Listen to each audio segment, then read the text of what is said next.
sonne du cor dans la montagne. C'est un messager qui annonce la fin de la guerre. Les Hébreux viennent de remporter une victoire éclatante contre leur vieil ennemi, le roi Sisera.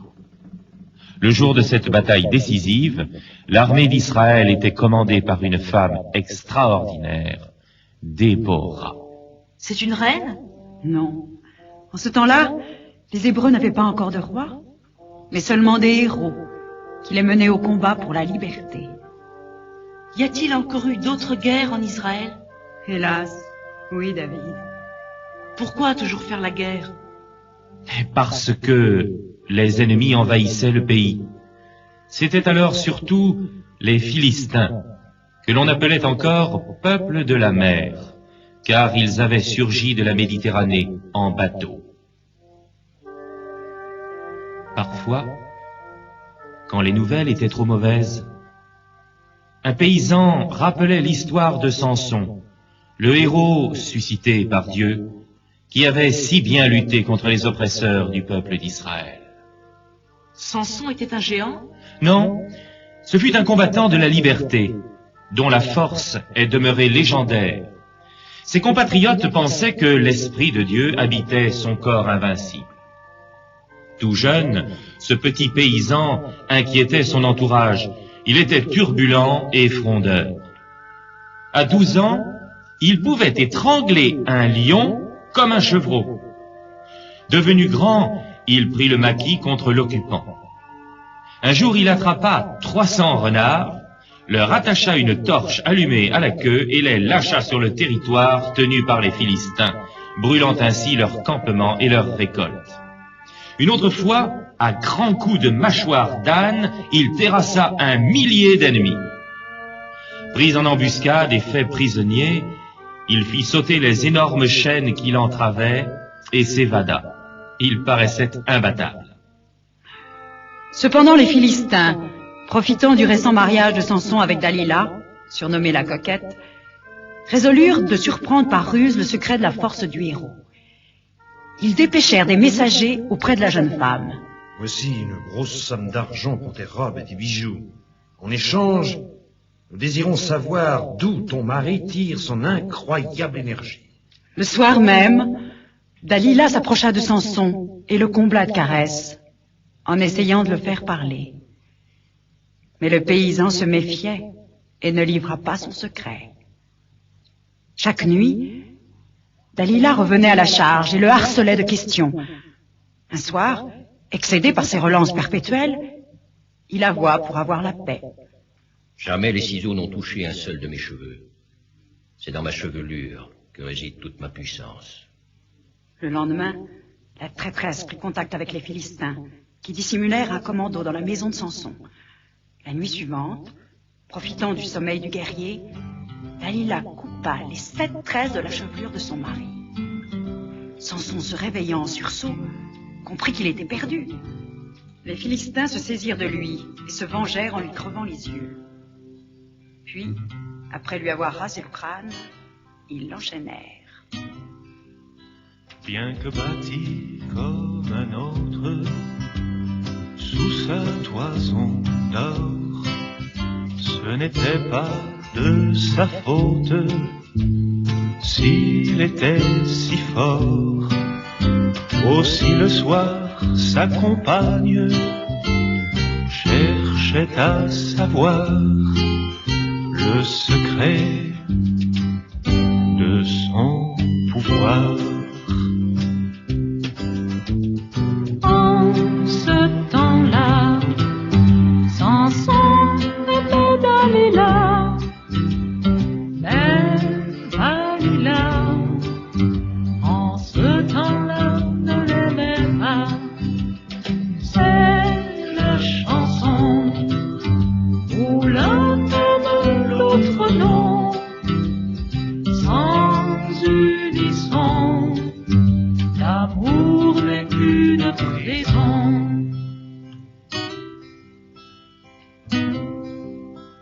Samson d'une âme innocente, lui qui de ses mains avait tué de mort violente mille Philistins finit par dire ma force est dans ma toison. Garde-moi mes cheveux longs. En ce temps-là, Samson aimait Dalila, mais Dalila, en ce temps-là, ne l'aimait pas. C'est la chanson où l'un aime l'autre non, sans unisson. L'amour n'est qu'une prison.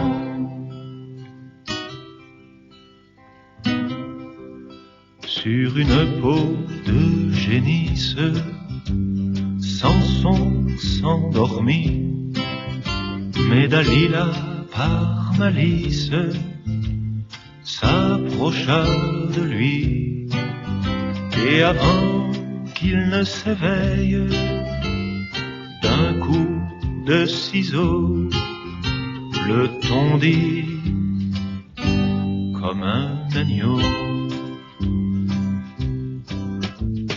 En ce temps-là, Samson aimait Dalila, mais Dalila, en ce temps-là, ne l'aimait pas. C'est la chanson où l'un aime l'autre non, sans unisson. L'amour n'est qu'une prison. Sans unisson, l'amour n'est qu'une prison. Quelque temps plus tard, à l'occasion d'une fête, on présenta Samson à la foule pour se moquer de lui. Le pauvre aveugle, dont les cheveux commençaient à peine à repousser, murmura cette prière. Seigneur Dieu, donne-moi encore une fois la force qui est en ton pouvoir. Ne suis-je pas aveugle à jamais? Que j'entraîne dans ma nuit et dans ma mort les ennemis de ton peuple. Samson se tenait entre les deux colonnes centrales du palais des fêtes. De ses deux bras chargés de chaînes, il s'arc-bouta contre les piliers en s'écriant « Que je meure avec les Philistins !» On vit alors ses cheveux courts se gonfler comme un buisson d'épines, ses muscles se durcir comme l'acier. Le colosse poussa un formidable rugissement. L'édifice s'écroula dans un fracas de pierres et de cris.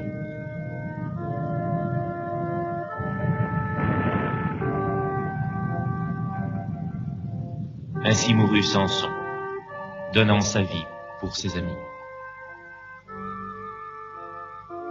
Israël compta beaucoup d'autres héros, aussi forts et aussi prestigieux que Déborah et Samson. Mais, malgré la valeur de ces défenseurs du peuple, les Hébreux ressentaient de plus en plus le besoin d'avoir un roi. Pourquoi n'avons-nous pas un roi qui marche à notre tête, comme les autres nations qui nous entourent? La plupart attendaient donc un monarque qui leur aurait permis de gagner toutes les guerres. D'autres, plus rares mais plus proches du cœur de Dieu, souhaitaient l'arrivée d'un libérateur pacifique qui mettrait un terme à la violence. À force de se battre, chacun voyait grandir en lui la nostalgie de la douceur et de la générosité. Israël connaissait aussi des héros de la bonté. Quand on était lassé de la bagarre et des baroudeurs, on se racontait à la veillée, pour retrouver le sourire, comment Boz, le moissonneur, avait traité Ruth, l'étrangère. Raconte-moi l'histoire de Boz et de Ruth.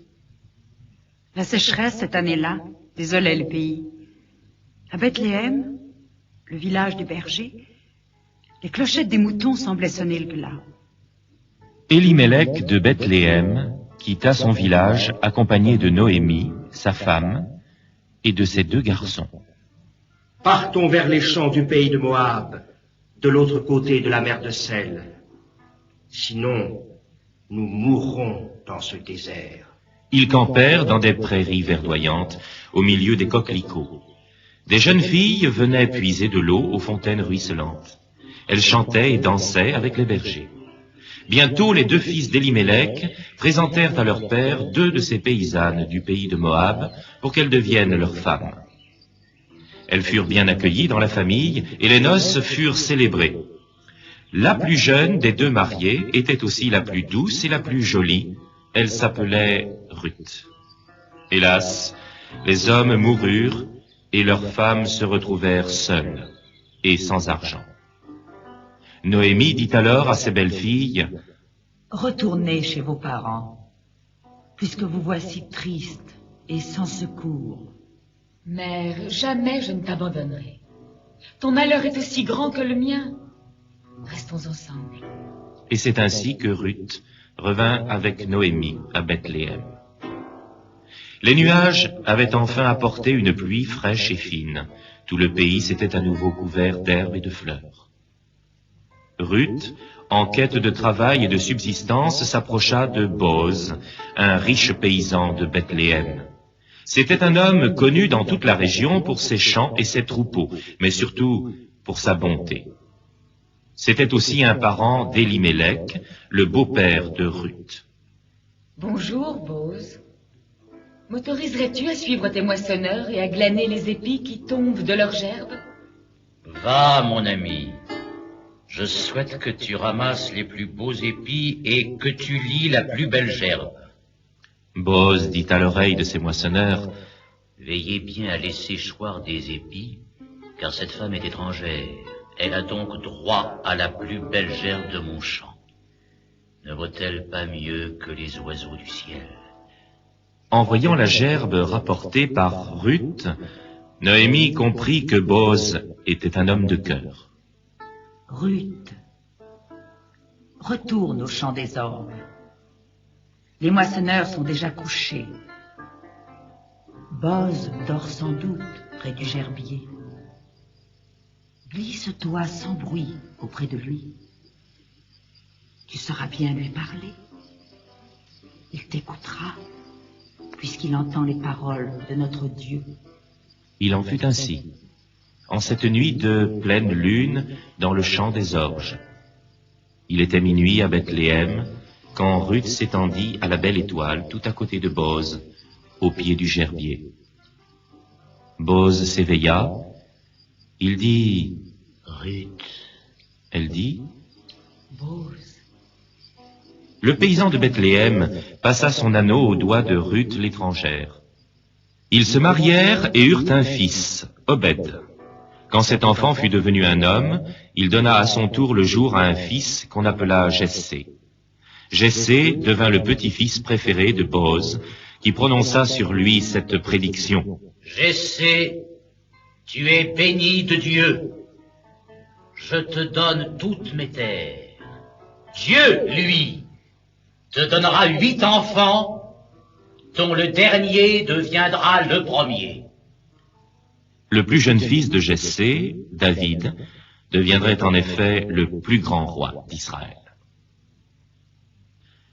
À quelque temps de là, un jeune homme de fière allure nommé Saül, de haute taille et dans la fleur de l'âge, partit un matin à la recherche des ânesses de son père qui s'était égaré.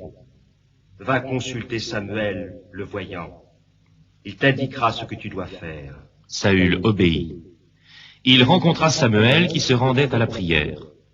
Le voyant était inquiet, car le peuple, rassemblé sous sa fenêtre, grondait encore.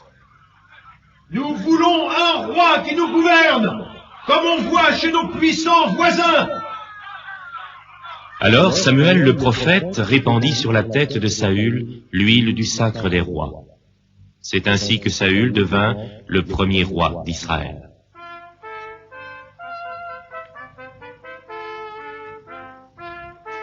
Pendant des années, Saül combattit de tous côtés pour défendre le peuple d'Israël contre ceux qui lui faisaient du mal. Il remporta beaucoup de victoires et se couvrit de gloire. Mais, après une vie de lutte et de fatigue, Saül commença à vieillir de vilaine façon. Il se renferma, devint coléreux et triste, il ne souriait plus. Il passait des heures sur son trône, la couronne sur la tête et la lance à la main, et on disait à la cour, « Le roi est devenu fou. Et un jour, il eut une crise affreuse. Il passait du rire aux larmes et ne tolérait que la présence de son vieux garde du corps. Soudain, le roi dit, « Allez à Bethléem, dans la famille de Jessé, l'homme aux 8 enfants. Le plus jeune est poète et musicien. Amenez-le. Sa musique m'apaisera. » Déjà, Samuel, le voyant, avait été averti par Dieu de l'état misérable du roi. Il était parti aussitôt pour Bethléem. Il frappa à la porte de Jessé. « Bonjour, Jessé. Paix sur ta maison. Présente-moi tes enfants, je te prie. » « Que ta volonté soit faite, homme de Dieu. » L'aîné parut. « Va, mon fils, » dit le prophète. Le second vint à son tour et repartit de même. Ainsi défilèrent les 7 premiers fils de Jessé. « Tu n'as point d'autres garçons. » J'ai encore un fils, David, que j'ai envoyé au champ porter un message à mes bergers. « Appelez David, au nom du Seigneur. » David se présenta. Il était roux, avait un très beau regard, la carrure du guerrier et les mains du musicien. Il jouait en effet de la cithare et de la harpe. On disait dans la région que les oiseaux de la mer venaient l'écouter. Depuis lors, les mamans donnent volontiers à leurs enfants le nom de David. « C'est lui qui est choisi, » dit Samuel. David prit la route, ce soir-là, et fit son entrée à la cour de Saül. Il joua des danses et chanta des poèmes. Il plut au roi. « Tu seras désormais mon troubadour et le chef de mes gardes.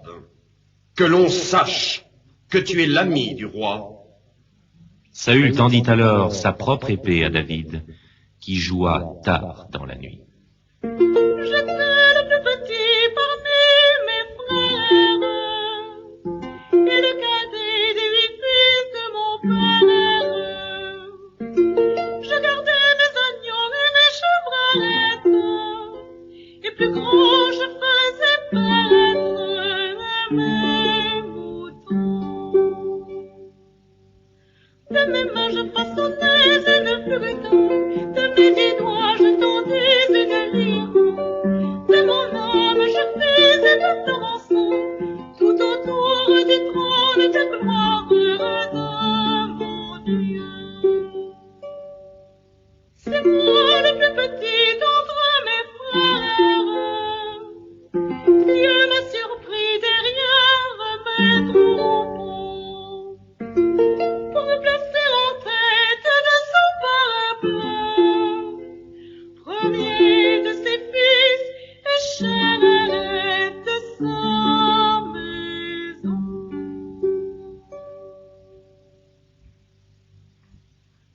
À cette époque, les Hébreux vivaient à nouveau dans la terreur et la honte. Depuis 40 jours, un géant du nom de Goliath s'avançait à la tête des Philistins. Revêtu d'une lourde carapace et précédé d'un porte-bouclier, il défiait l'armée d'Israël. « Donnez-moi un homme, j'offre le combat. Qu'il approche le téméraire, je le pourfendrai. » Personne dans le camp des Hébreux n'osait relever le défi. Alors un matin, David prit son bâton de berger, sa fronde et sa giberne. Il choisit 5 pierres bien lisses dans le torrent et s'avança vers le colosse. Goliath ricanait. « Approche, vermisseau, de l'ogre Goliath. » « C'est moi qui donnerai ta chair au chien, car Dieu te livrera entre mes mains, » répondit David. Le géant rugit et fonça sur le jeune berger comme un taureau furieux. En un clin d'œil, David fit tournoyer sa fronde, la pierre siffla, Goliath s'écroula.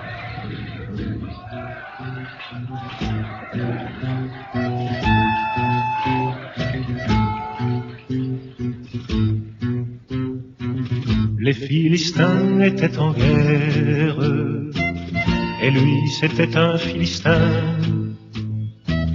avec son casque et ses jambières, il faisait peur aux gens humains. Goliath était son nom, toujours prêt au combat, il était le champion d'innombrables soldats. De loin on le voyait déjà.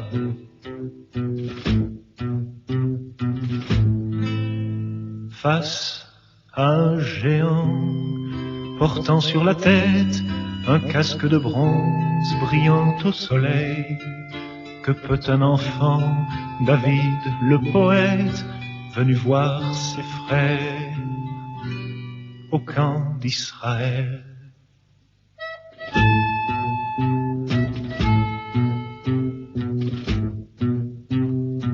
Celui d'entre vous qui ne tremble, qu'il avance et je le combats,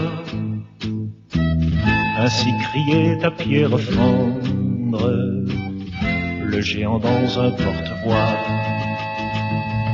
Par-dessus la vallée, lequel lutte avec moi, je dois vous informer, je tue comme je bois. 12 lions ne m'effraient pas.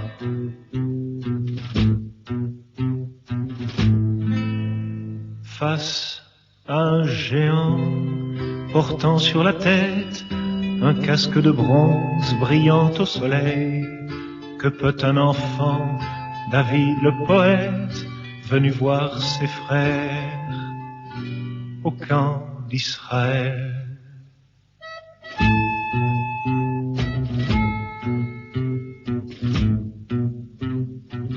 Le cheveu court et l'âme pure, avec sa fronde dans la main,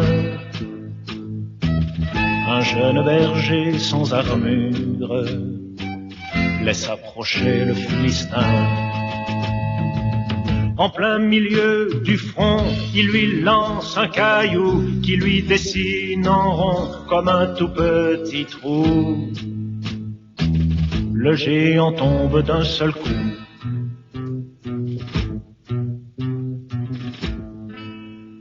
Face à un géant portant sur la tête un casque de bronze brillant au soleil, ce fut un enfant, David le poète, qui sauva ses frères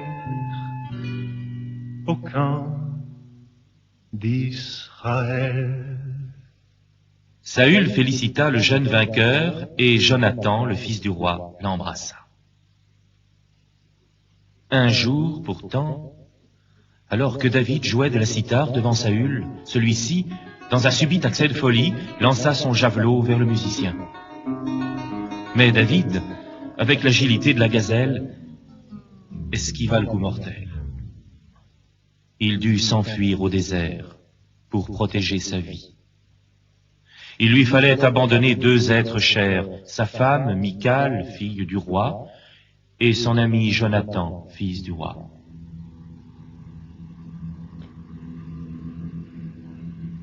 Sans cesse, les Philistins encerclaient les armées de Saül. À chaque occasion, David les attaquait et les mettait en déroute.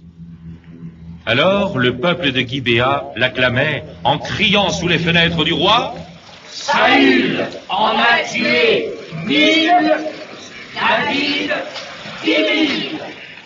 Ces manifestations excitaient la jalousie. David dut continuer à se cacher dans les montagnes pour échapper à la haine du roi. Il recrutait des troupes pour sa sécurité et la défense du peuple quand un coursier survint à cheval. D'où viens-tu, cavalier? De la terrible bataille de Galgoé. J'ai réussi à venir te prévenir. Que s'est-il donc passé? Raconte. Les tireurs d'élite ont surpris Saül et l'ont atteint mortellement. Les 3 fils du roi sont ensuite tombés en se battant pour l'honneur, rejoignant leur père dans la mort. David éprouva une immense douleur. Il composa un poème que l'on chante encore aujourd'hui. C'est le chant des archers. dédié à son ami Jonathan, l'un des plus grands héros de la liberté. Montagne de Galboré, dites-moi la vérité. Comment sont-ils tombés, les vaillants, les prédisants?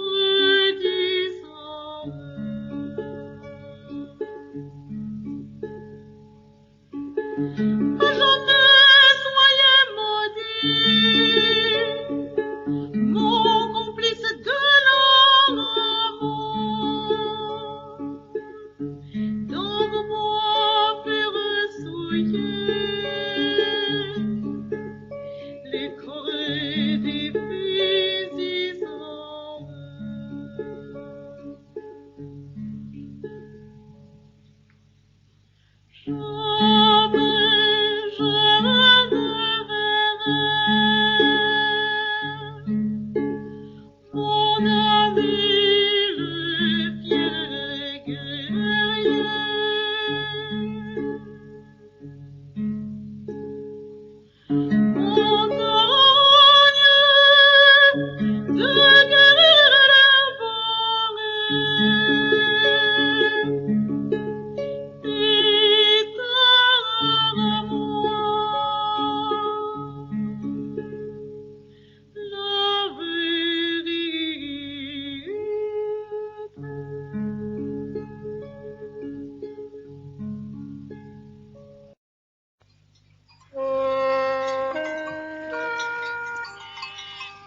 David était berger, un petit berger de montagne. Il avait des sabots, un bâton et un chien qui s'appelait Tanis.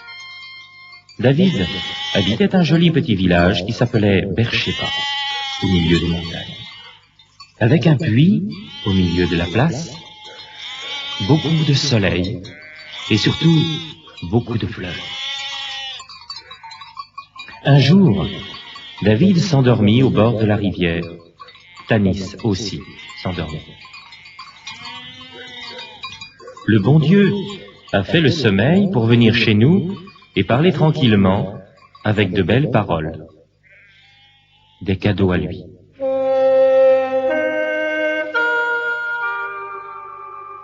À peine endormi, le petit berger, dans un rêve tout plein de couleurs, se surprit en train de marcher en haut d'une montagne, juste sous le ciel. Il avait exactement le soleil au-dessus de sa tête et une rivière profonde, profonde, au-dessous de lui. Il cria de toutes ses forces pour ne pas être seul. L'écho gentiment répondit 3 fois. Il allait appeler « Maman !» Mais déjà, le bon Dieu était à côté de lui. Personne n'est aussi beau que Dieu. Et c'est à cela, d'ailleurs, qu'on le reconnaît. Dieu lui dit, « Que veux-tu, David? Dis-moi ce que tu désires le plus au monde. Tu sais que je peux te l'offrir tout de suite, puisque tout est à moi. » Le petit berger, surpris, réfléchit. Puis soudain, « Oh, je voudrais voir comment tu as construit le monde. Comment ça commence tout ça? Le ciel bourré d'étoiles, le premier troupeau, le premier agneau, la première rose de Jéricho, le premier matin, le premier dimanche après la première semaine, la première maman, le premier baiser. Il faut sûrement une grosse semaine pour que tout soit en place. » Il faut surtout des idées. Il ne faut même que des idées et beaucoup d'imagination. Écoute, David. Il faut 7 pensées pour faire vivre un monde tout neuf. La 6e est la plus belle, celle qui me plaît le plus. La 7e, c'est une surprise. Tu vas voir. Le bon Dieu fit un signe de la main. Brusquement, la nuit épaisse s'abattit sur la terre. Le petit berger se trouve dans le noir. Il entend seulement un bruit terrible. On eût dit que la mer se battait contre un monstre. Voilà, petit berger. Écoute le commencement du monde qui rampe dans la nuit. Écoute le bruit de la mer et le bruit des volcans. Le bruit de la guerre aussi. Le bruit de la ténèbre. Qu'est-ce que c'est? Une nuit méchante, avec des dragons, des chauves-souris. Lumière! Aussitôt, une clarté éblouissante frappait. Était en haut, et la terre ressemblait à une énorme goutte d'eau luisante, une goutte perdue dans l'espace, une bulle de savon. Que c'est petit, la terre. Mais la lumière, c'est magnifique. Du même coup, j'ai créé le jour et la nuit. Et puis, il y a un soir et un matin, l'un du côté du jour, l'autre sur le versant de la nuit. J'ai inventé le sommeil pour faire pousser des rêves, des jardins de rêves. Quel travail, Seigneur! Que de belles choses! Dieu dit, c'est ma première pensée. Je suis ravi. David compta sur ses doigts. Un soir, un matin, premier jour. Firmament, dit Dieu, d'une voix claire et joyeuse. Il fallait en effet une cloison pour séparer les eaux. Il fallait aussi un toit à la terre. Dieu trouva un mot merveilleux, léger, joyeux comme une note de musique. Il dit « ciel ». « Ciel », répondit l'écho gentiment. Il y avait désormais de l'ordre dans toutes ces eaux en pagaille, celles d'en haut, celles d'en bas. L'eau descend et c'est la pluie. Le soleil l'appelle et elle remonte au ciel. Le soleil sert de remonte-pente. Excellent.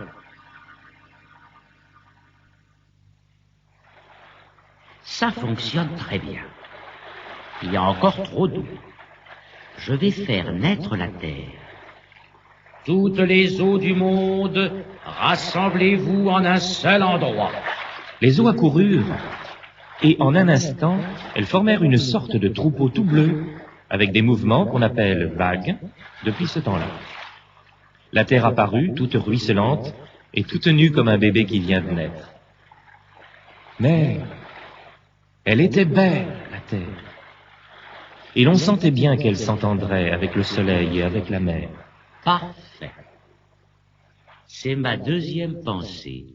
Je suis ravi. Un soir, un matin, deuxième jour. Et maintenant, David, regarde de tous tes yeux.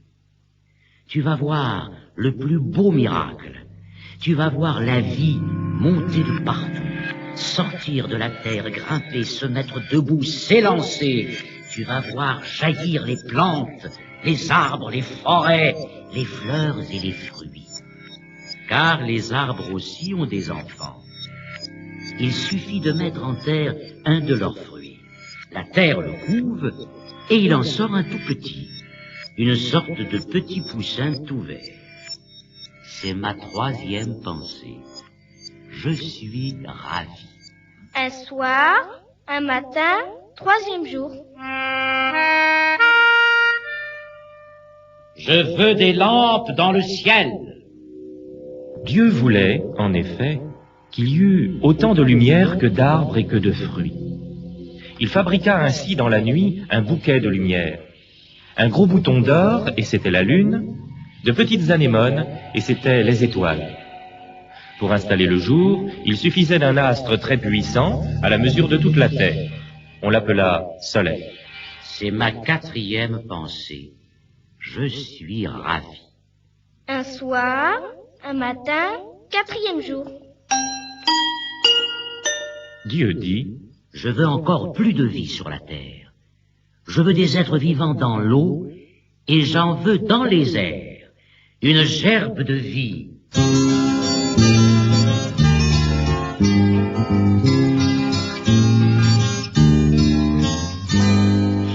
Tournez, tournez, gentils animaux, comme un cortège sur le manège.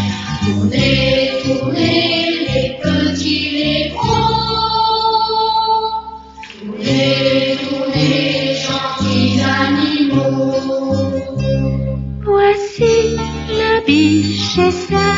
barbiche, le gros bedon du dedans, une perruche toute en peluche. Madame Loi va au pas de loi. Tournez, tournez, gentils animaux, comme un cortège sur le manège. Tournez, tournez, les petits les gros. Tournez, tournez, gentils animaux. Une grenouille par en vadrouille, miner le chat, faire des entrechats. Voici la canne qui se pavane, et le canard la suit du regard.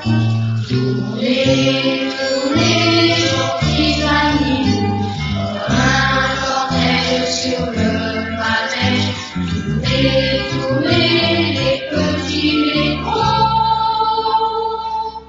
Tournez, tournez, gentils animaux. Une limace passe et repasse, le gros cochon fait le polisson.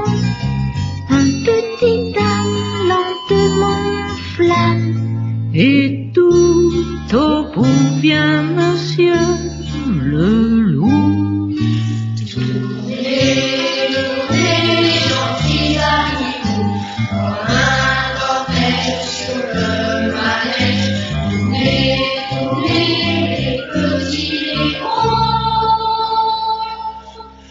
Tournez, tournez, gentils animaux.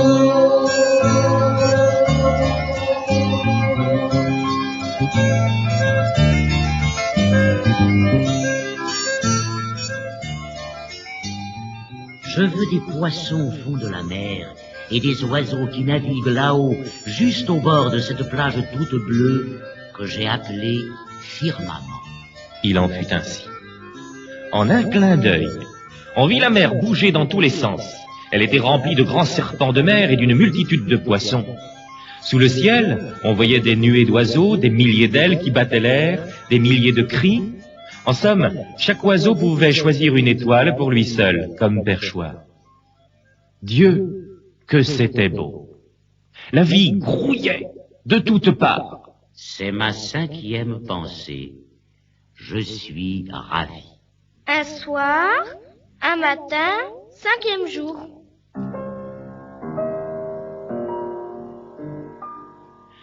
On ne peut pas raconter une journée de la Bible, c'est impossible. Car David vit éclore, en un instant, toutes les espèces d'animaux qui habitent la terre, les bêtes sauvages qui ne se laissent pas approcher, mais aussi celles qui aiment les enfants et les hommes, celles qui aident, les braves bêtes. Le bœuf, le cheval, le chien, l'âne, le chameau avec sa cloque sur le dos qui mange son chewing-gum, on les retrouvera à la crèche, parce qu'elles ne sont pas sauvages et que le bon Dieu les invite à célébrer Noël avec nous. Naturellement, David, émerveillé, était aussi impatient de connaître la 6e pensée de Dieu, l'avant-dernière, mais la plus importante. Dieu choisit une belle journée de printemps avec un ciel bleu et des amandiers tout blancs. Il descendit vers le fleuve du paradis, tout près de la source. Dieu s'agenouilla au bord de l'eau claire. Il prit une poignée d'argile humide qu'il malaxa de ses mains. Il se dit en lui-même, « Ma terre est belle, mais elle est seule au milieu des autres. Et moi-même, sur cette terre toute neuve, je n'ai pas d'amis. Je veux quelqu'un qui soit mon semblable, qui parle comme moi, qui aime comme moi, qui me ressemble. »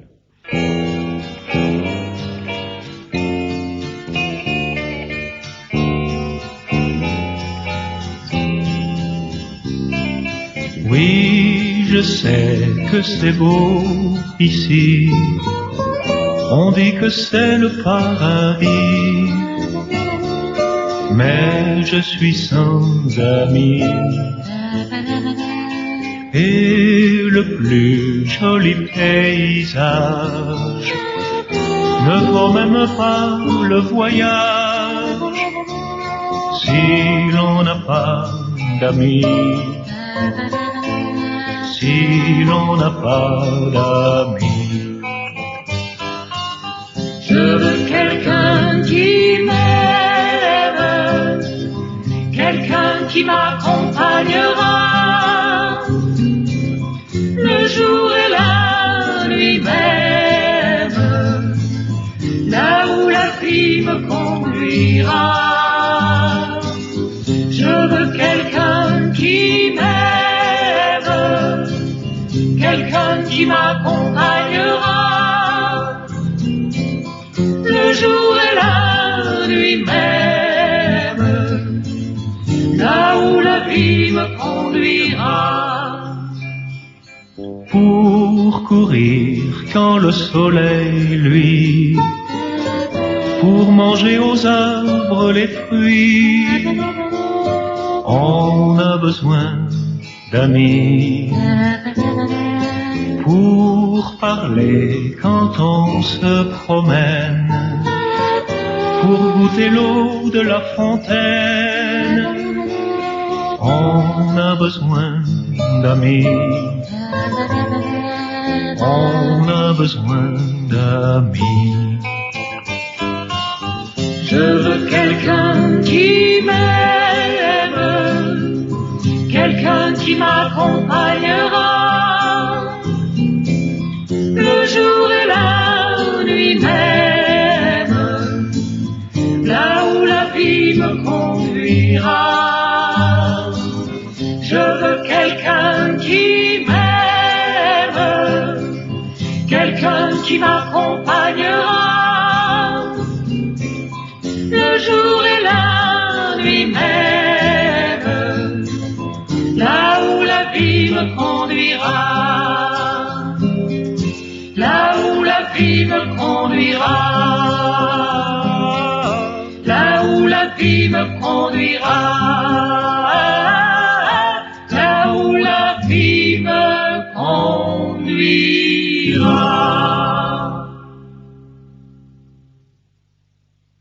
Dieu travailla l'argile humide selon son visage, comme un potier, en mouillant souvent ses mains.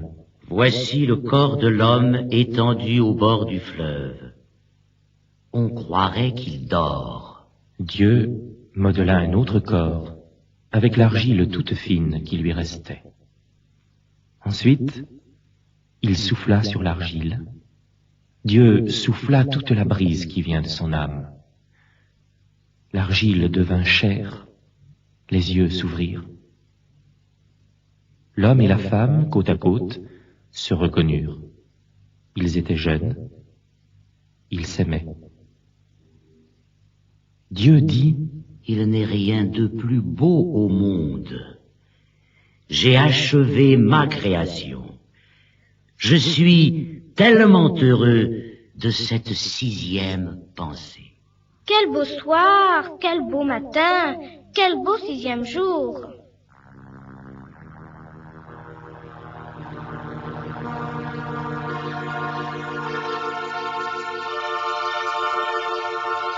Le dernier jour, c'est la surprise annoncée dès le début. Dieu se lève plus tard et ne travaille pas. Il se promène en compagnie de ses 2 amis en expliquant sa création. Il faut bien un jour entier de la Bible pour visiter le monde. Ce week-end est un jour d'amitié, naturellement. On s'y souvient que le bonheur est une idée de Dieu.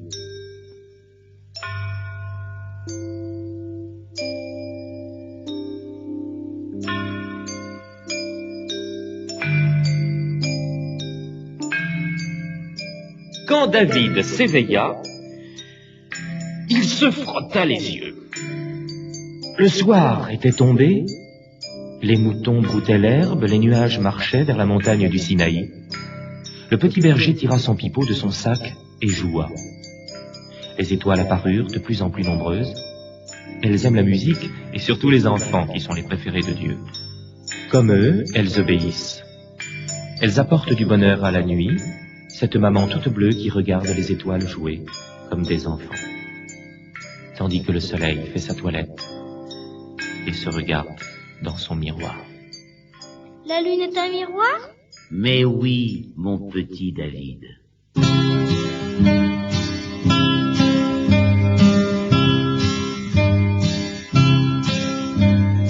Le premier jour, Dieu créa le ciel et la terre, puis il fit jaillir la lumière dans un geste d'amour. Au firmament, il mit les étoiles une à une, le soleil doré et la lune, tout un monde mourant. Sur la terre, il mit du vert, du rose, des jardins, des prairies, quelques roses. Ça et là, des animaux, des tout petits et des gros, des chats, des chiens et 1000 chevaux. Il fit la mer, l'écume dansant sur les vagues, les poissons, les reflets, les algues, puis il mit dans les airs de grands oiseaux, des cormorans et des mouettes, et dans les champs l'alouette qui monte au ciel très haut. Un instant, Dieu surpris se repose. On dirait qu'il manque quelque chose pour que tout soit accompli. Il lui faudrait un ami qui serait quelque peu comme lui. Le dernier jour, Dieu créa l'homme à son image, mit un sourire à son visage, lui offrit son amour. Puis il lui dit, je te donne la terre et l'onde, tu peux être heureux en ce monde. Voici le paradis.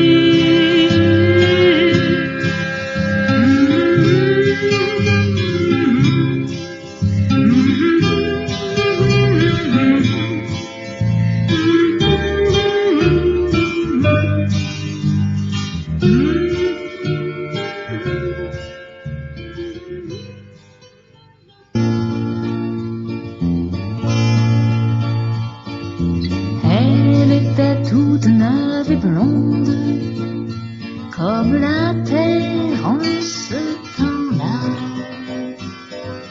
Dans les premiers matins du monde, au grand jardin, si loin là-bas, sous la branche des mirabelles, à l'heure du soleil couchant, Adam aussi la trouvait belle. C'était la première maman. Elle était jolie, toute neuve et toute blonde, sous l'arbre fleuri. La première maman du monde a mis des colombes et donnant la main pour ne pas qu'il tombe au petit câlin. Elle était jolie de la vie des tourterelles sous l'arbre fleuri. Au début de la lumière, tout est parti d'elle, de son cœur aimant, de notre première maman. Avant que l'année ne s'achève, sans bien comprendre, elle savait que le plus tendre de ses rêves serait d'avoir un nouveau-né. Et celui-là serait en somme pour eux qui n'en avaient pas vu le tout premier enfant de l'homme. Adam lui-même était ému.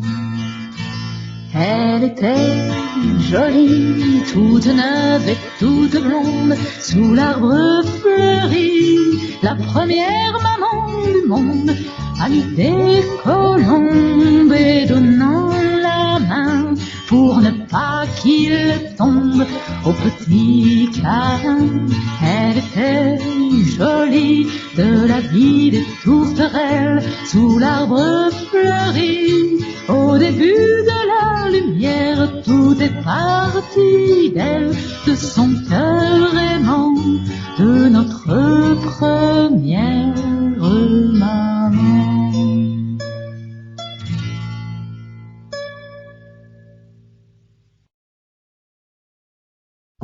À la mort de Saül, David avait 30 ans.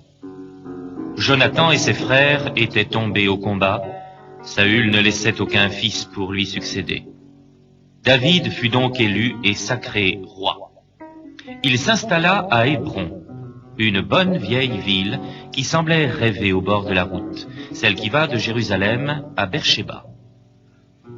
Le jour de son installation, David convoqua sa famille et ses soldats, puis leur déclara « Je choisis Hébron pour capitale de mon royaume. » Le lendemain, le peuple en fête se rassembla dans la cour de la villa royale. Lorsque David apparut sur le perron, la foule brandit des rameaux d'olivier et cria « Que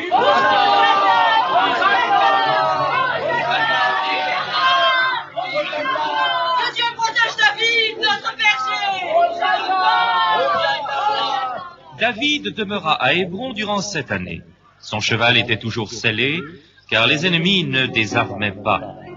La capitale était encerclée, il fallait se battre sur tous les fronts. À l'ouest, les Philistins. À l'est, les Moabites. Au sud, les Édomites. Au nord, les Ammonites. Parfois, le soir, David partait à cheval avec un compagnon d'armes sur la route de Jérusalem. Il s'arrêtait à un endroit d'où l'on voit toute la ville. David aimait cette heure où le soleil couchant embrasait la butte et semblait désigner Jérusalem comme capitale du monde.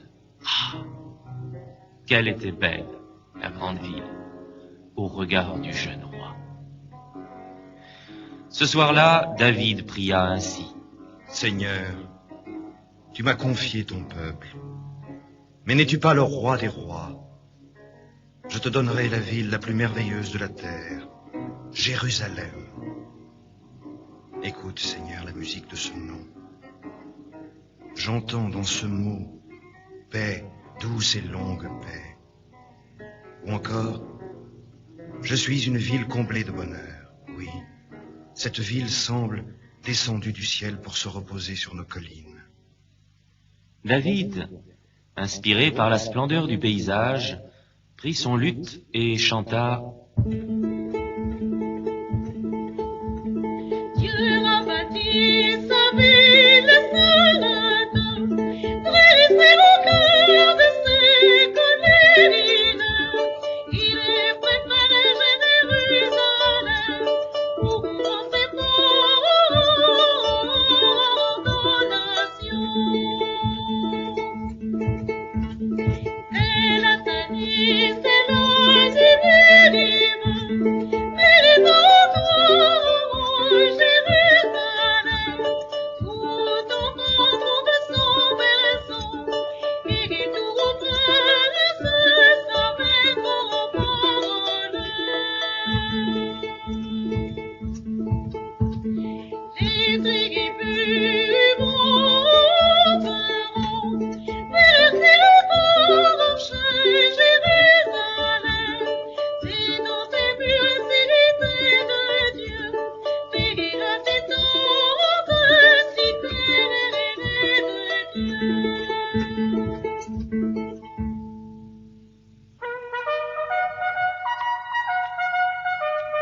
Un beau matin, David fit sonner le rassemblement. Allons mettre le siège devant Jérusalem.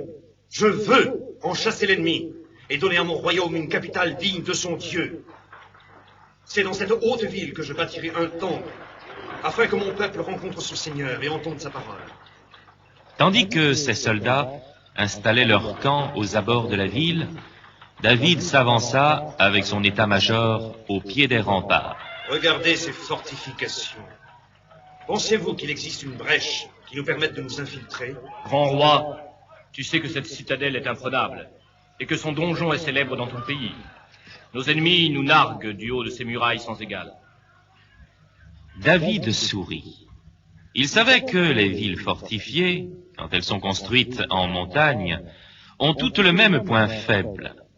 Elles doivent se ravitailler en eau par un long souterrain. David partit en reconnaissance. Il repéra la source qui alimentait Jérusalem et le tunnel secret qui en permettait l'accès. Quand tout fut prêt pour l'attaque, Joab, le lieutenant de David, se glissa dans cette galerie avec une escouade de volontaires bien entraînés.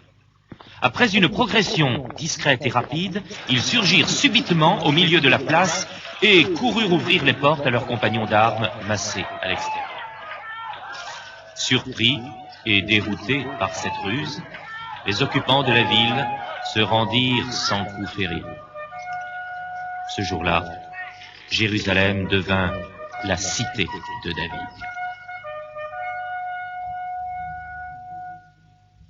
Dans la banlieue de Jérusalem, dans un village dont le nom signifie « champ du bois », les prêtres montaient la garde autour de l'Arche d'Alliance. L'Arche d'Alliance? Qu'est-ce que c'est? Un coffre sacré, c'est-à-dire fait pour Dieu, qui contenait les 10 paroles gravées par Yahvé sur la pierre et remises à Moïse au Sinaï. C'était la Bible des Hébreux? C'en était la source. La Bible est un livre tissé autour des 10 paroles et du buisson de feu, depuis le désert. Souviens-toi, lorsque les Hébreux évadés d'Égypte campaient dans le Sinaï, Dieu a voulu une tente pour lui au milieu de son peuple. Au centre de cette simple demeure de toile, Moïse a placé l'Arche d'Alliance, qui marquait la présence amicale de Yahvé. Je suis votre Dieu et j'habite avec vous, pour le meilleur et pour le pire. Dans leur long voyage, les Hébreux transportaient toujours l'arche? Oui, ils ne s'en séparaient jamais. C'était leur bien le plus précieux, puisqu'il représentait à la fois l'amitié et la protection divine. Dieu, petit David, veut vivre ainsi, au jour le jour, à la manière des pauvres, des bergers, des nomades. Pourquoi Dieu a-t-il laissé les ennemis s'emparer de l'arche? Parce que Dieu veut en tout être semblable aux hommes, parfois vaincus ou prisonniers. Dès qu'il eut été proclamé roi d'Israël et eut choisi sa nouvelle capitale, David rassembla 30 000 hommes pour ramener l'arche sur un char d'honneur. Le roi et toute sa famille, sauf sa femme, Michal, qui boudait, dansaient devant le char de Dieu, accompagnés de musiciens. Ce jour-là, Jérusalem devint la ville sainte, et David pour toujours le grand roi. Je suis ton ombre, tu es ma vie. Quand je suis sombre, tu me souris et tu me donnes, moi qui n'ai rien, tout ce dont l'homme a tant besoin. Vous les oiseaux, vous les brebis, écoutez bien, vous ses amis. Lorsque David chante, la peine est absente. Vous les enfants, vous les bergers, vous les passants, tous écoutez les mots qui enchantent quand David les chante.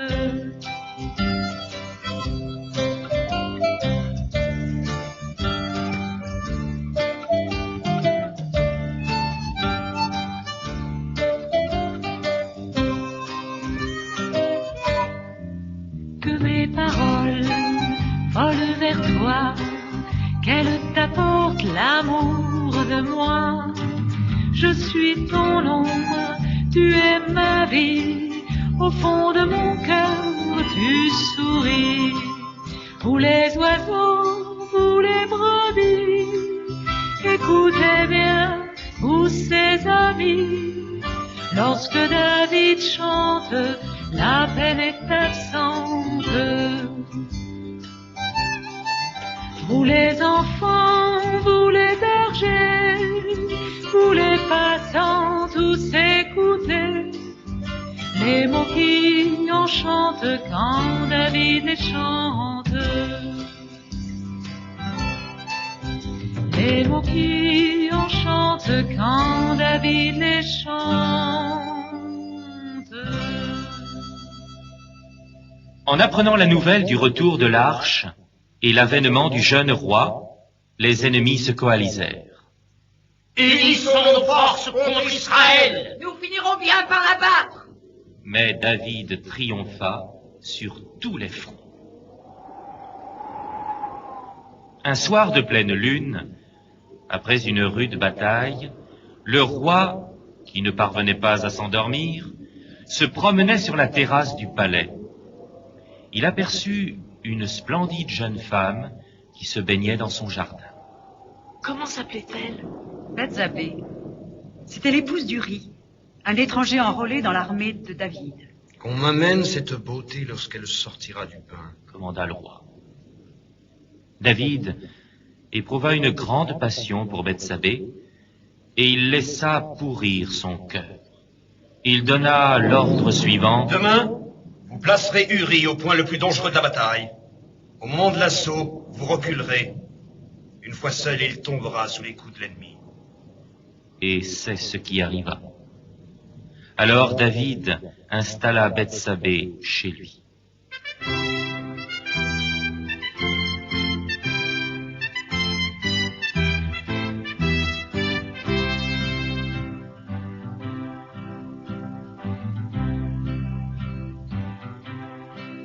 David, surpris un soir d'été par la beauté de Bethsabée, a voulu que pour elle son palais devienne une cage dorée.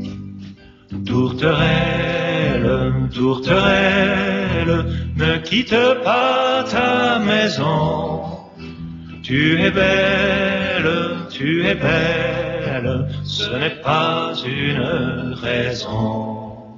La jeune femme était mariée, et comme il voulait la garder, bien loin David envoya son époux faire la guerre, l'amour est fou. Tourterelle, tourterelle, ne quitte pas ta maison. Tu es belle, ce n'est pas une raison. Pendant 20 ans qui ont suivi, pleurant le crime de leur vie, tous deux pensaient aux soldats qui mouraient pendant que David le volait. Tourterelle, tourterelle, ne quitte pas ta maison. Tu es belle, ce n'est pas une raison. Tourterelle, tourterelle, ne quitte pas ta maison. Tu es belle, ce n'est pas une raison. Aussitôt, le prophète Nathan, secrètement averti par Dieu, partit. Il entra dans le palais et frappa à la porte du roi. David craignait le voyant. Celui-ci commençait toujours par raconter une histoire dont il fallait deviner le sens. Aussi intriguait-il le roi. Nathan dit: Il était une fois 2 hommes dans une ville, l'un riche, l'autre pauvre. Le riche possédait de gros troupeaux. Le pauvre, lui, n'avait qu'une seule brebis, mais plus précieuse à ses yeux que tout un cheptel. Elle dormait à côté de lui. C'était comme sa fille. Un jour, un hôte de marque se présente chez l'homme riche. Au lieu de prendre un mouton de ses troupeaux pour nourrir son visiteur, le voilà qui va chez le pauvre et lui vole sa brebis, son unique. David sursauta. Le misérable, cet homme est un criminel et passible de mort. Je connais cet homme, c'est toi. Alors que Dieu t'a sauvé de la main de Saül le fou, qu'il t'a donné un royaume entier, tu viens de frapper Uri l'étranger, tu lui as volé sa femme. Tu as agi dans l'ombre, David. Dieu, lui, frappe dans la lumière. Bethsabée mit au monde un fils, qui mourut au 7e jour. Elle enfanta à nouveau un fils et l'appela Salomon. Il succédera plus tard à David et sera un roi pacifique. Il construira le temple de Jérusalem, palais du roi des rois, et l'on viendra de loin écouter ses conseils de sagesse. Pourquoi David n'a-t-il pas plutôt laissé son trône aux enfants de sa première femme, Michal? Parce qu'ils sont morts prématurément et de façon tragique. Voici comment. De fait, David avait déjà eu 2 fils avant de connaître Bethsabée.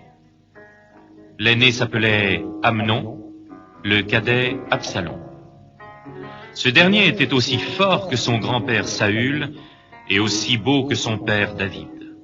On disait qu'il avait un corps sans défaut. Sa chevelure, extraordinairement abondante, pesait le poids d'un homme.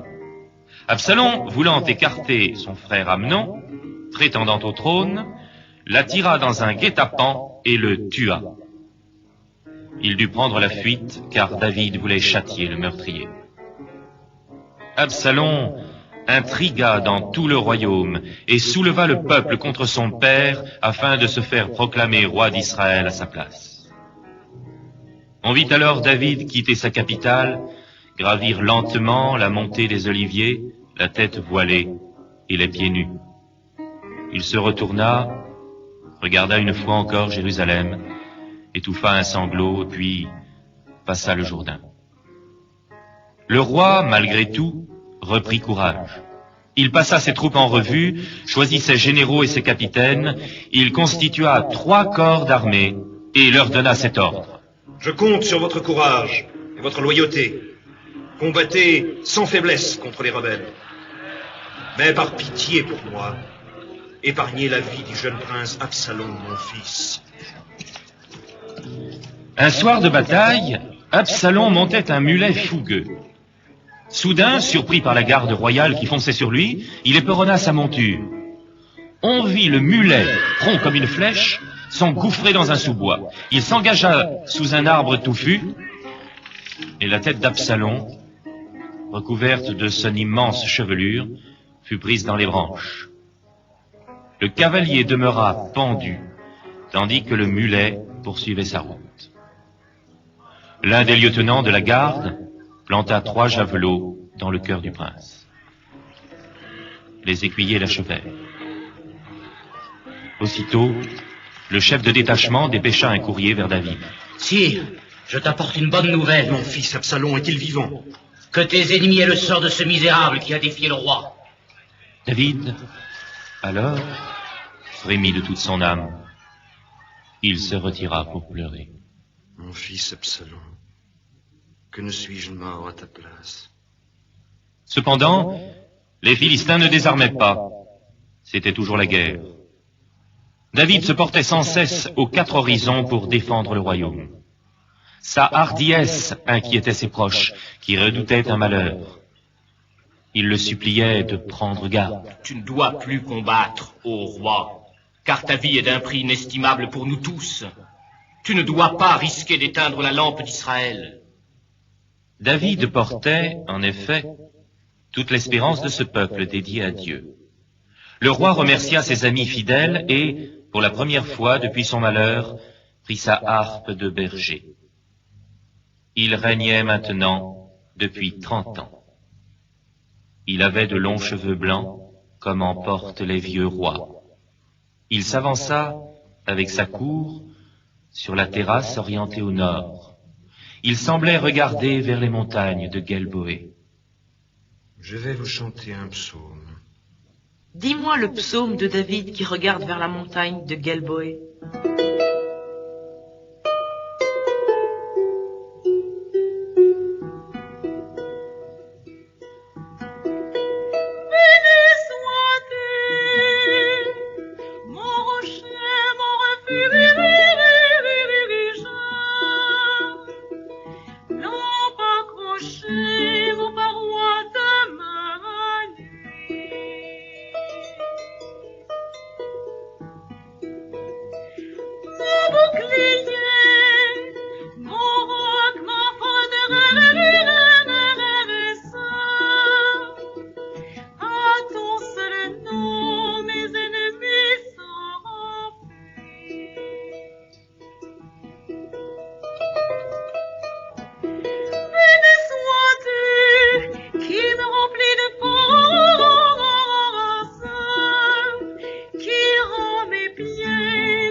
Le peuple acclamait son roi en battant des mains.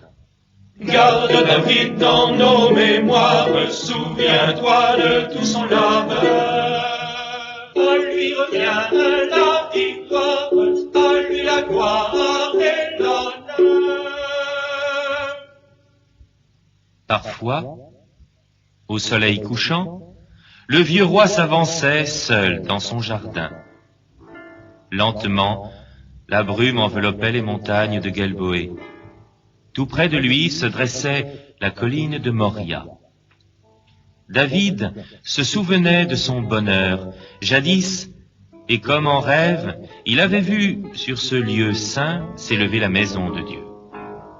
Celle-ci avait la forme d'un palais, avec des colonnes et des plafonds en cèdre du Liban. À l'intérieur, dans la pénombre, scintillait comme une étoile qui ne s'éteignait jamais. Qu'est-ce que c'était? L'arche d'alliance? Le souvenir de l'amitié de Dieu. Dans la vision de David, elle brillait comme le buisson de feu dans la montagne. Soudain, toujours dans ce rêve, une map-monde apparut. C'était bien là le centre du monde. Le vieux roi comprit que Dieu lui désignait l'emplacement de son temps. Puis, la vision s'évanouit. David s'attrista. Il comprit encore qu'il ne verrait pas la demeure de Yahvé sur la terre. Moïse, l'ami de Dieu, était mort face à la terre promise. Lui-même, le roi poète, fermerait les yeux devant le temple à venir.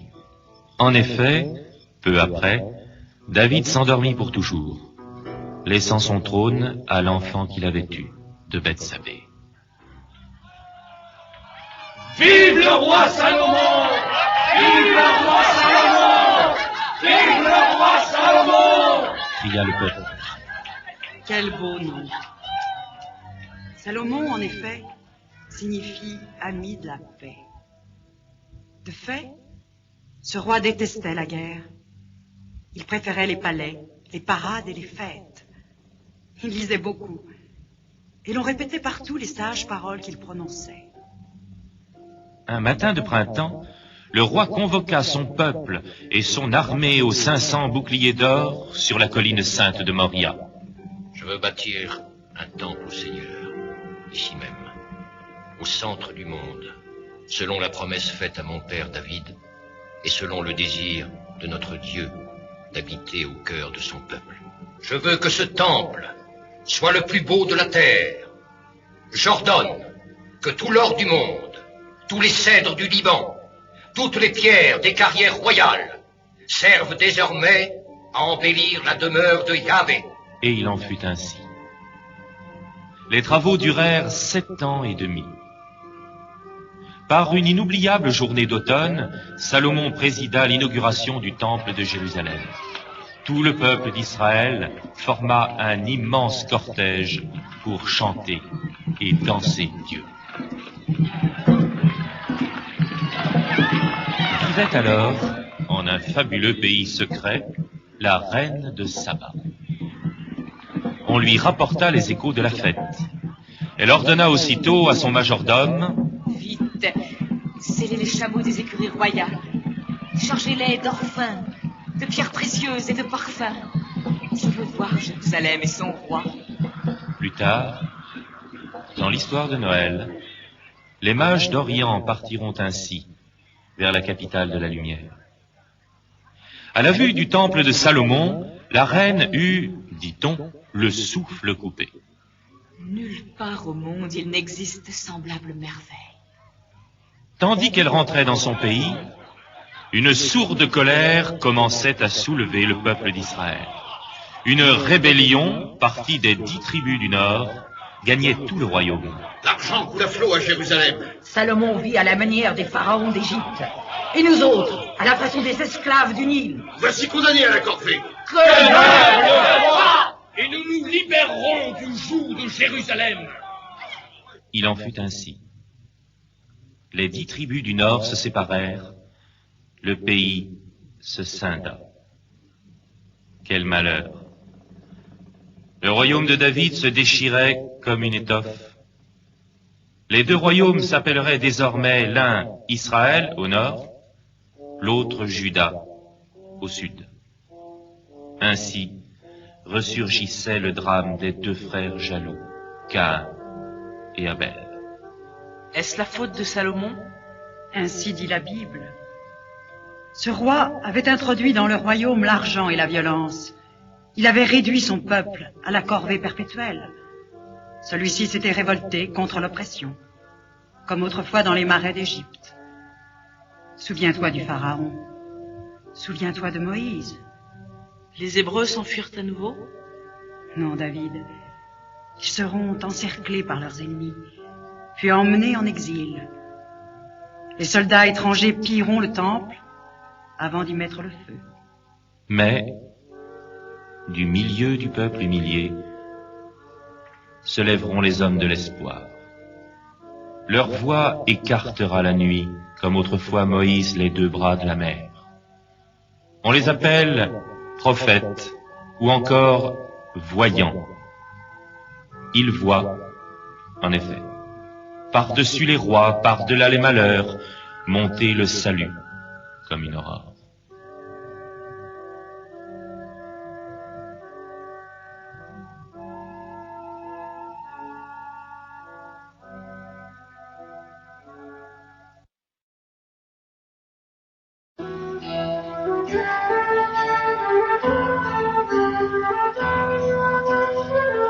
Dans un bourg fortifié de montagne, perché comme un nid d'aigle, vivait une femme admirable de visage et de cœur. Cette citadelle s'appelait Béthulie. Seuls, les marchands et les soldats connaissaient ce coin perdu à cause d'un puits qui donnait une eau merveilleuse.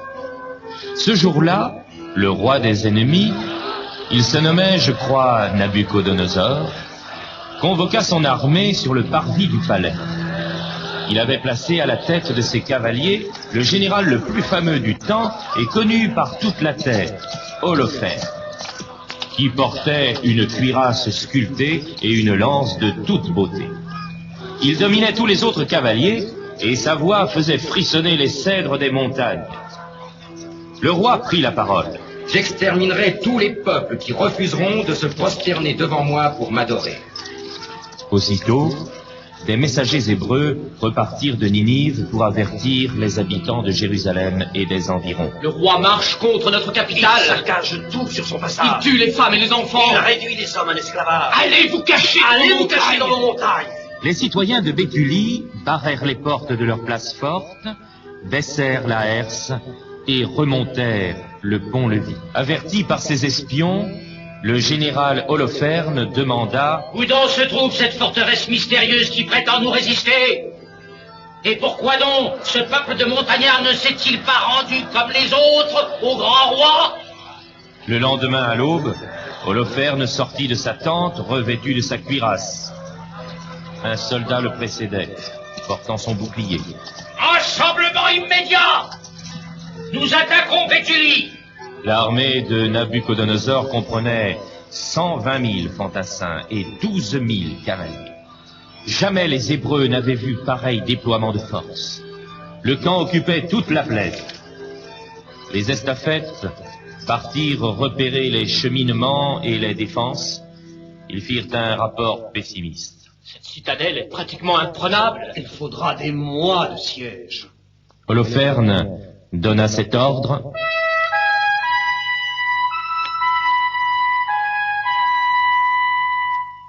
Faites garder toutes les sources pour leur couper l'approvisionnement en eau. Quand leurs réserves seront épuisées, ils capituleront de même.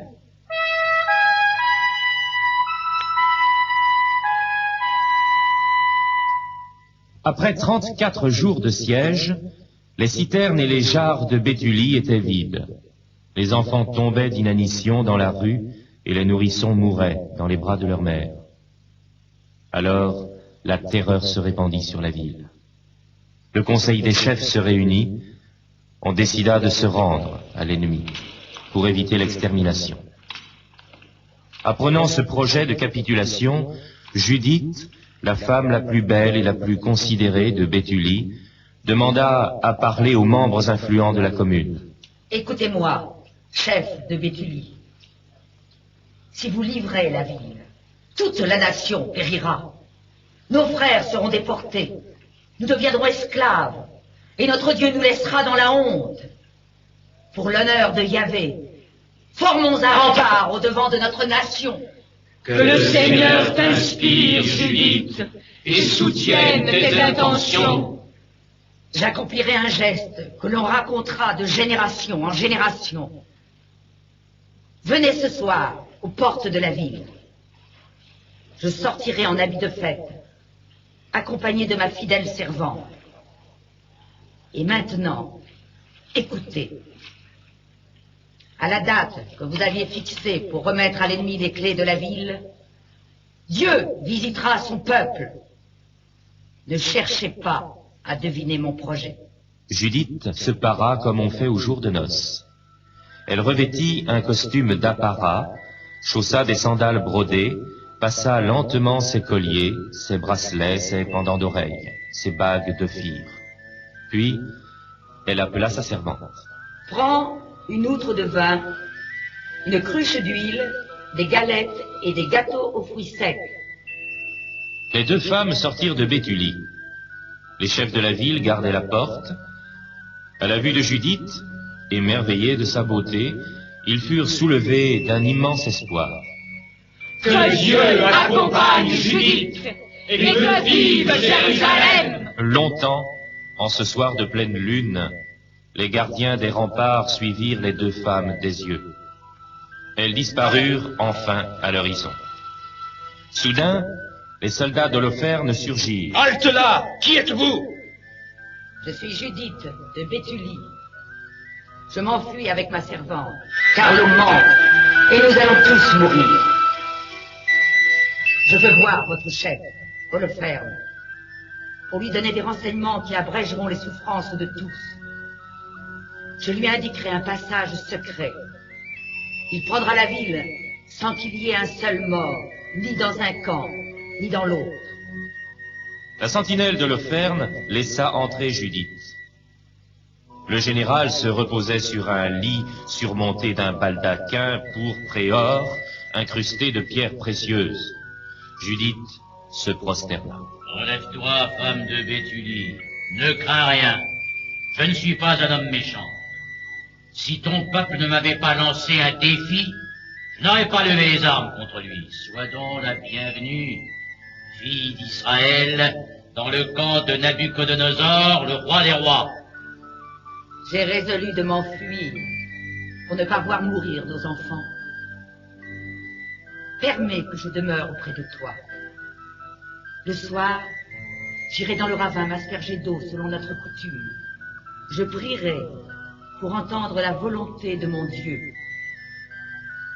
quand je saurai que le moment est venu, je te ferai signe, et tu lanceras tes troupes en avant. Mon Dieu te livrera lui-même Béthulie, et tu entreras en triomphe dans notre capitale, Jérusalem. Holoferne voulut que Judith prît place à côté de lui, à sa table, mais elle refusa. Je craindrais de déplaire à mon Dieu. J'ai apporté des provisions pour manger selon notre coutume. Judith se retira. Elle dormit jusqu'à minuit, puis se leva pour aller prier au bord de la rivière. Elle fit ainsi 3 nuits de suite. Elle allait au torrent, se lavait, puis rentrait au camp.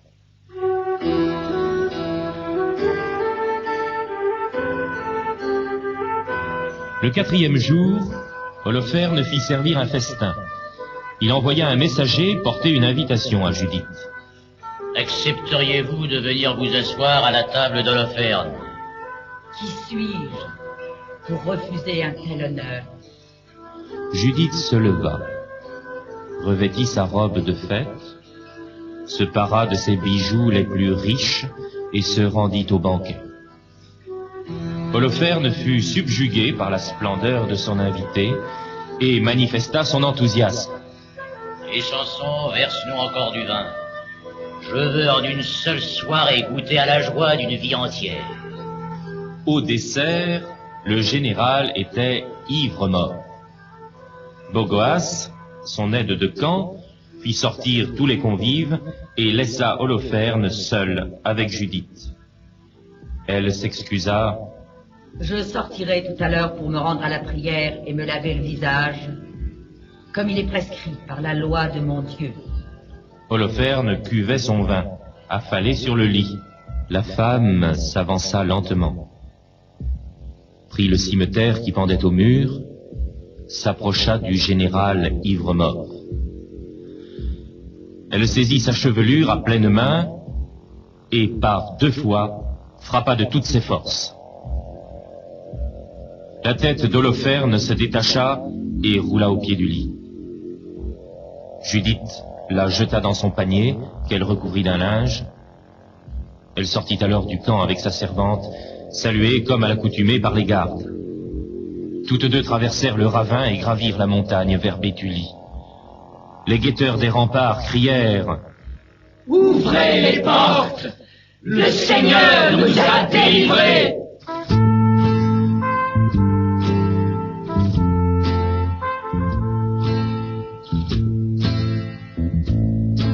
Judith s'en va dans le soir avec sa jeune servante. La peur, mais aussi l'espoir, trouble son âme innocente. Pour délivrer son pays, parfois une fille sage vaut mieux contre un ennemi que 1000 soldats en armes. Fidèle comme elle, nul ne l'a plus été. Fidèle et belle comme un soleil d'été. Fidèle et sûre comme sont les saisons. Fidèle et pure sans nulle trahison.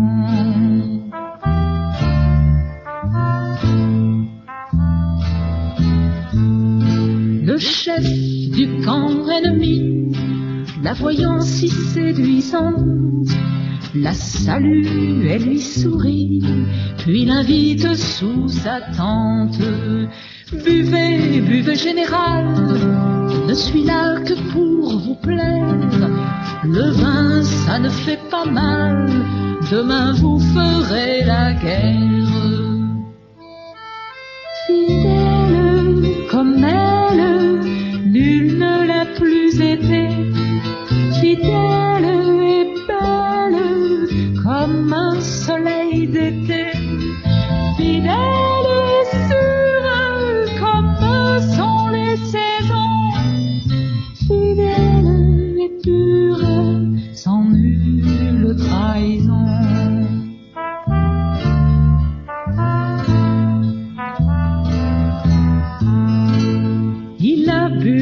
Jusqu'au matin, il a bu jusqu'à l'ivresse. Alors, un sabre à la main, Judith lui trancha la tête. Aussi blanche que le jour, elle revient à Béthulie, qui fut sauvée pour toujours de son cruel ennemi. Fidèle comme elle, nul ne l'a plus été. Fidèle et belle comme un soleil d'été. Fidèle et sûre comme sont les saisons. Fidèle et pure sans nulle trahison.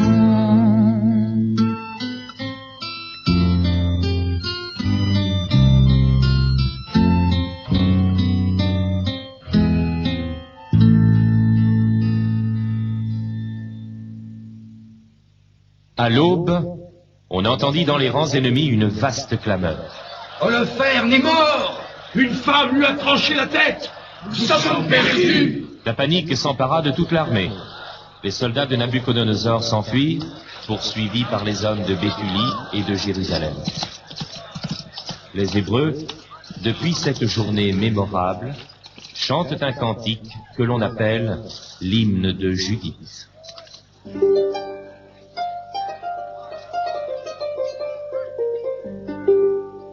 Des nuées d'ennemis dévalent les montagnes. Dans nos rangs, nous n'avons ni héros ni géants. Ce n'est point notre armée qui gagne la bataille. Le Seigneur brise la violence et la guerre par les mains d'une femme.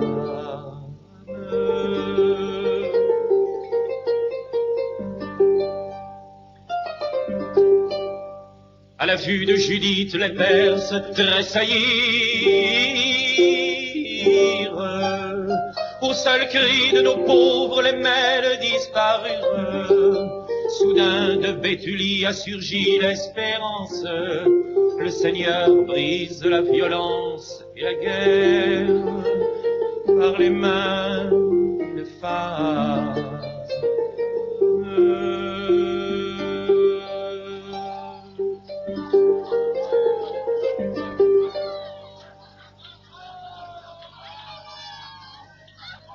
Trois mois durant, tout le peuple de Jérusalem dansa sur la place du Temple. Puis, chacun rentra chez lui. Judith revint dans sa ville et cultiva son domaine. Elle resta célèbre dans tout le pays. Le soir, dans les montagnes, à la veillée, on racontait l'exploit de la belle contre le guerrier, du cœur contre la force et de l'espérance contre la mort.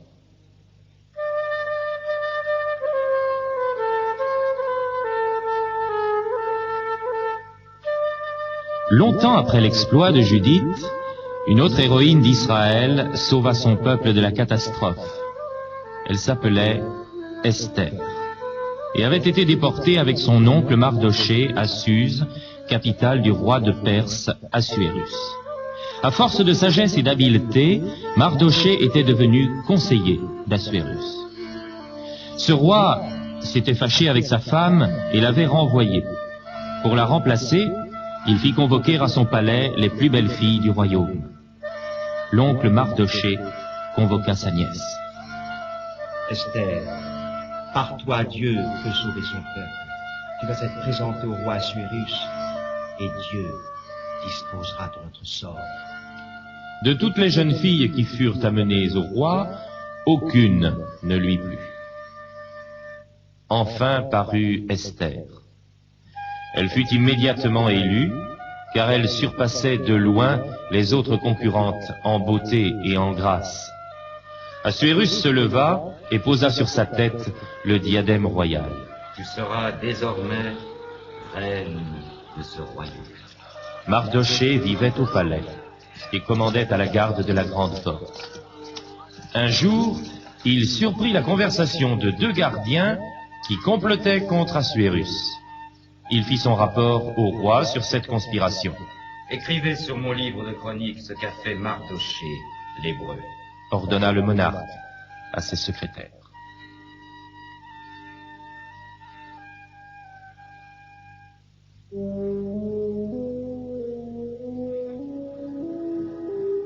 Vivait également au pays un homme qui se nommait Haman.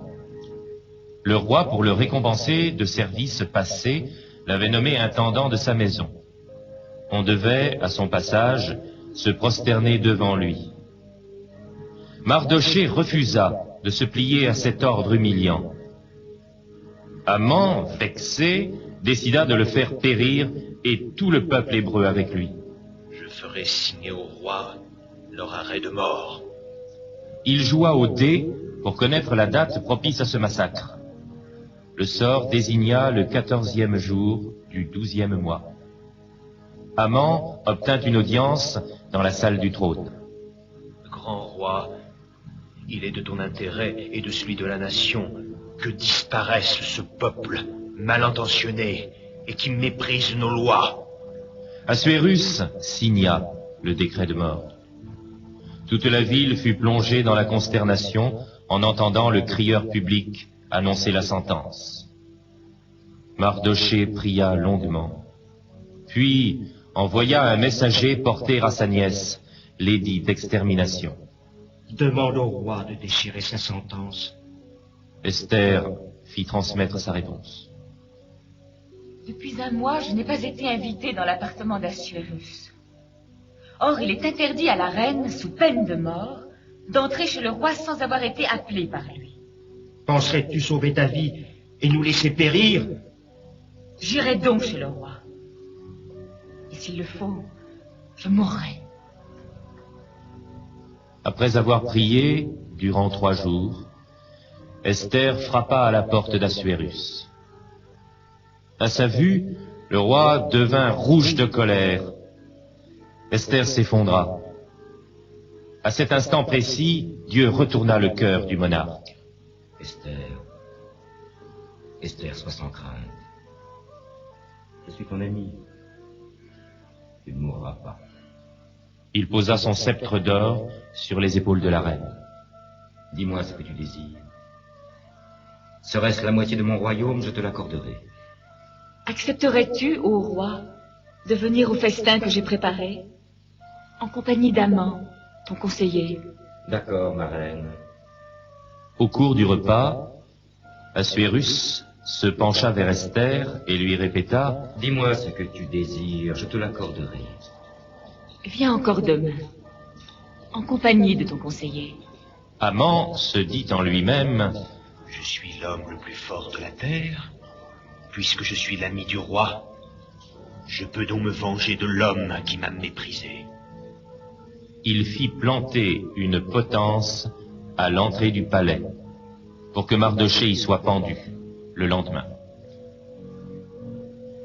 Or, ce soir-là, Assuérus ne parvenait pas à trouver le sommeil.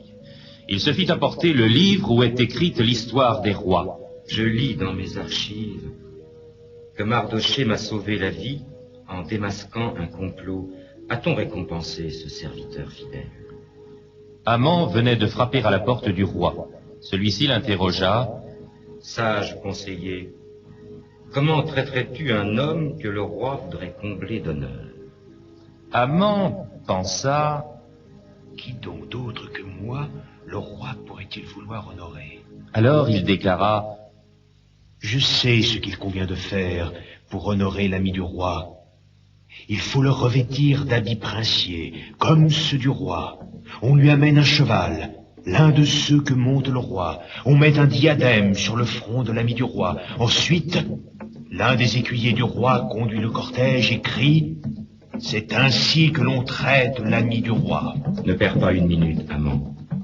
Prends une tenue de prince, selle un cheval de mon écurie, choisis le plus beau diadème de mon trésor et offre le tout à Mardoché, l'Hébreu qui m'a sauvé la vie. Haman, consterné, dut exécuter l'ordre d'Assuérus. Il comprit que sa disgrâce avait commencé. Déjà, les serviteurs de la reine frappaient à la porte d'Haman pour le prier de se rendre au festin. Au cours du banquet, le roi se pencha encore vers Esther. Reine, demande-moi ce que tu désires. Je te donnerai tout ce que tu voudras. Écoute, ô roi, les paroles d'une femme qui a trouvé grâce à tes yeux. Je ne demande qu'une seule chose, la vie pour mon peuple. Car voici que nous sommes voués à l'extermination. Et qui donc, ma reine, est le meurtrier de tout ton peuple? C'est ce misérable qui porte la main à ton plat. Oui, c'est Haman, l'assassin d'Israël, ma nation. Assuérus, hors de lui, quitta le banquet. Lorsqu'il revint, il trouva Haman affalé sur le divan où la reine s'était étendue.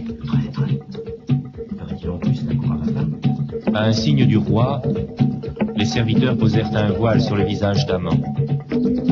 C'était la coutume dans ce pays. On jetait un voile sur la face des condamnés à mort. Esther se contenta d'ajouter: Sire, Haman a fait préparer une potence pour ton serviteur Mardoché. Eh bien qu'on l'y pende lui-même. Sur le champ, on retira l'anneau du doigt d'Haman et on le passa à celui de Mardoché. On hissa ensuite Haman sur la potence. Une seconde fois, Esther pénétra dans la salle du trône. Comment pourrais-je, ô roi, supporter l'extermination de tout mon peuple?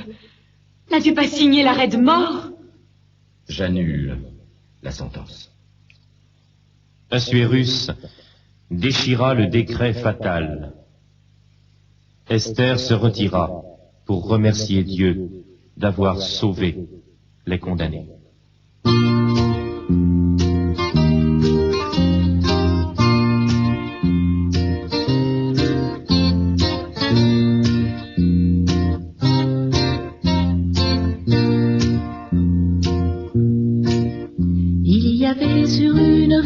Du pays de Perse, autrefois, une très jeune fille juive qu'aimait à ce qu'on dit le roi.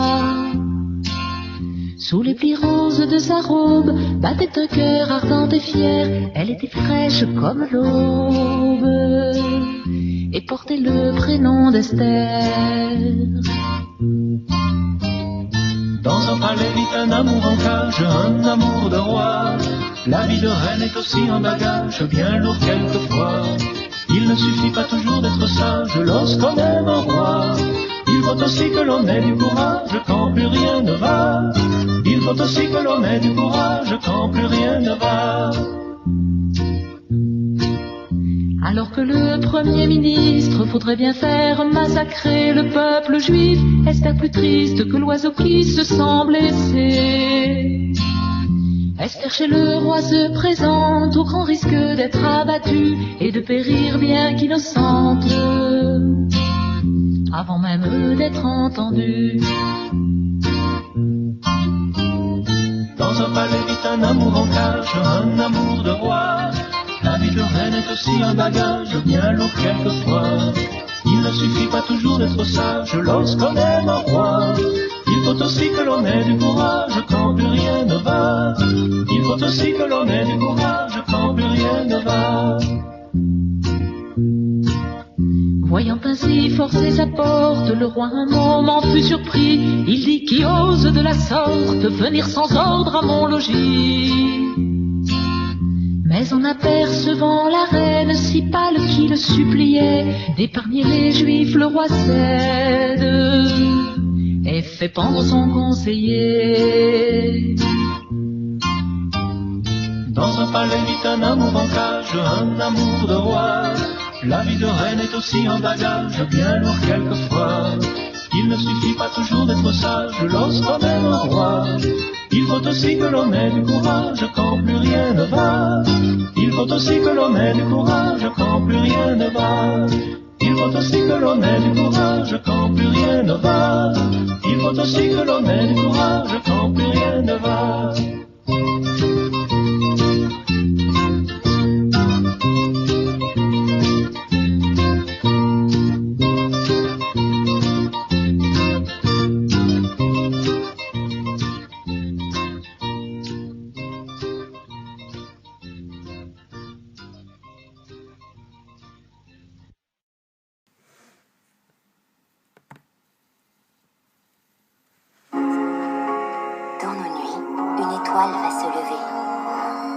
Sauveur nous est donné.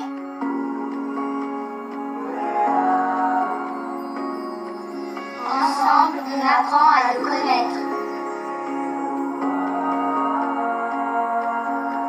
Il m'appelle à le suivre.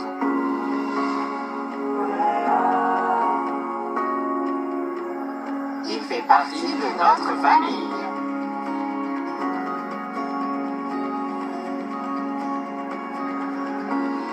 Je lui ai donné toute ma vie.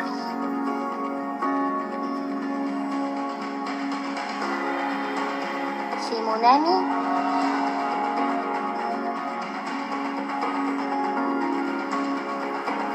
En son nom, je sers mes frères.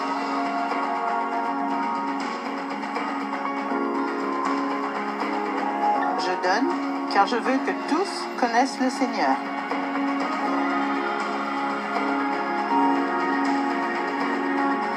À Noël, partageons notre joie de croire en Jésus.